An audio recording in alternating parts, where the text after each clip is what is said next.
నమస్తే. మా అమ్మ చేతి టమాటా పచ్చడి. ఆ పోపు వాసనే ఓ మాయ. ఏ రెస్టారెంట్ వంటైనా అమ్మ చేతి రుచికి దరిచేరదు. మిగిలిన ప్రపంచాన్నంతా మర్చిపోవచ్చు, కానీ అమ్మ పచ్చడికి వేసేటువంటి పోపు మాత్రం శాశ్వతంగా నా మనసు పేజీలో లిపి అవుతుంది. ఇక అమ్మ చేసే టమాటా పచ్చడి గురించి వర్ణించడం అంటే నోటికి నీరూరించే జ్ఞాపకాలను మాటల్లో చిత్రించడమే.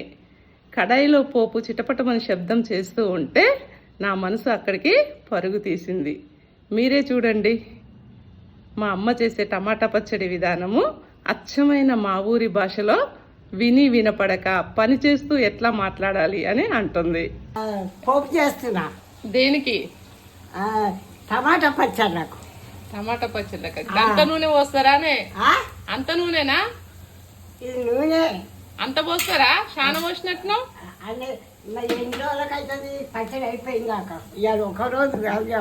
అమ్మ, ఇది ఏం పచ్చడి మరి? పైన ఎట్లా చేసినావు పచ్చడి చెప్పు. సరే, పచ్చడి ఎట్లా చేసినావు? ఈ పచ్చడి చెప్పు. ఇది ఎట్లా చేసినావు? ఎయ్యి ఎయ్యి.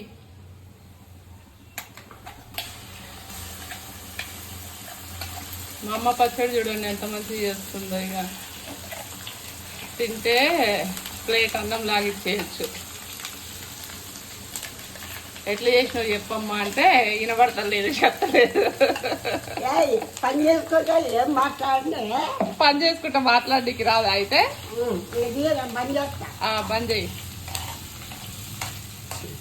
సరే గాని ఎట్లా చేసినావు పచ్చడి చెప్పు నాకు. నువ్వు పచ్చడా ఎట్లా చేసినావు చెప్పు.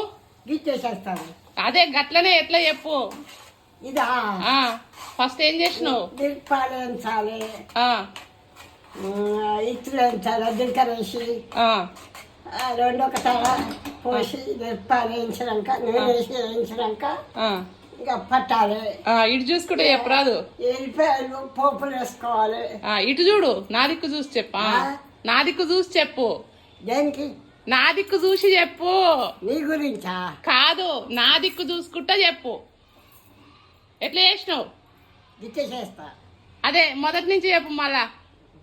ఇదే టమాటా గోలిచ్చాలి, ఏమన్నా కరిమాకు కొత్తిమీర గోలిచ్చాలి, చింతపండు గోలిచ్చిన వేసినాము, మిక్స్కి వేసినాము, పోసు పెట్టాము.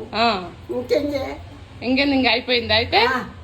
సరే, ఒక దాంట్లోకి ఎత్తుకోవాలి. మరి ఉప్పు కారం చూద్దాం తే సరిపోయిందా లేదా.